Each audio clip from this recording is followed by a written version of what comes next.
स्वयंपाकात स्वादाची जान, डीएम मसाले तुमच्या घराची शान. छत्रपती शासन महिला गृह उद्योग कबनूर इचलकरंजी घेऊन येत आहेत अस्सल परंपरेची मराठमोळी चव म्हणजेच डीएम मसाले. मटन मसाला, चिकन मसाला, धणे पावडर, गरम मसाला, बिर्याणी मसाला, तिखट चवदार मसाले आणि चटणी म्हणजेच डीएम मसाले. तर आजच आपल्या जेवणाची रंगत वाढवण्यासाठी केमिकल विरहित डीएम मसाले, गृहिणींच्या मनातले मसाले आणि चटणी अवश्य वापरा. डीएम मसाले महिला बचत गटाद्वारे करणारे स्वच्छ माफक दरामध्ये म्हणजेच डीएम मसाले. संपर्क दिव्याताई मगदूम, मोबाईल 91 30 80 22 55.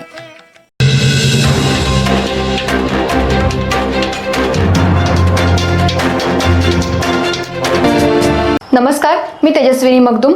एम मराठीमध्ये आपल्या सर्वांचं स्वागत आहे. पाहुयात ठळक घडामोडी. इचलकरंजी महानगरपालिकेच्या निवडणुकीत मतदारांनी मोठ्या उत्साहात आणि उत्स्फूर्तपणे सहभाग नोंदवला. संपूर्ण शहरात लोकशाहीचा उत्सव पाहायला मिळाला. सकाळपासूनच मतदान केंद्रांवर मतदारांची गर्दी दिसून आली. विशेष म्हणजे सायंकाळी 5:30 वाजल्यानंतरही अनेक मतदान केंद्रांवर मतदारांच्या लांबच लांब रांगा लागलेल्या होत्या. सायंकाळी 5:30 वाजेपर्यंत तब्बल 61% मतदान पार पडलं. मतदानाची वेळ संपल्यानंतरही अजून जवळपास 1 ते 1.5 तास मतदान प्रक्रिया सुरू राहण्याची शक्यता वर्तवण्यात आली आहे. शेवटच्या क्षणापर्यंत मतदार आपला हक्क बजावण्यासाठी उत्सुक असल्याचं चित्र आहे. शहरातील तरुण, महिला, ज्येष्ठ नागरिक तसंच पहिल्यांदाच मतदान करणाऱ्या मतदारांचा सहभाग विशेष लक्षवेधी ठरलाय. अनेक मतदान केंद्रांवर महिला मतदारांची संख्या लक्षणीय असल्याचंही दिसून आलंय.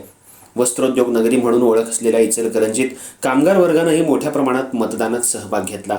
कामाच्या वेळेतून वेळ काढून नागरिकांनी मतदान केंद्र गाठलं. यामुळे लोकशाहीबद्दलची जागरूकता अधोरेखित झाली आहे. प्रशासनाकडून मतदान प्रक्रिया सुरळीत पार पडावी यासाठी चोख बंदोबस्त ठेवण्यात आला होता. पोलिसांचा तगडा बंदोबस्त, मतदान कर्मचाऱ्यांचं नियोजन आणि मूलभूत सुविधांमुळे मतदारांना कोणताही त्रास झाला नाही. एकंदरीत इचलकरंजी महानगरपालिकेच्या निवडणुकीत मतदारांनी दाखवलेला उत्साह लोकशाहीसाठी सकारात्मक संदेश देणार आहे. मतदान केंद्रांवरून घेतलेल्या या आढाव्यातून शहरातील नागरिक आपल्या शहराच्या भविष्यासाठी किती सजग आणि सक्रिय आहेत हे स्पष्टपणे दिसून येत आहे.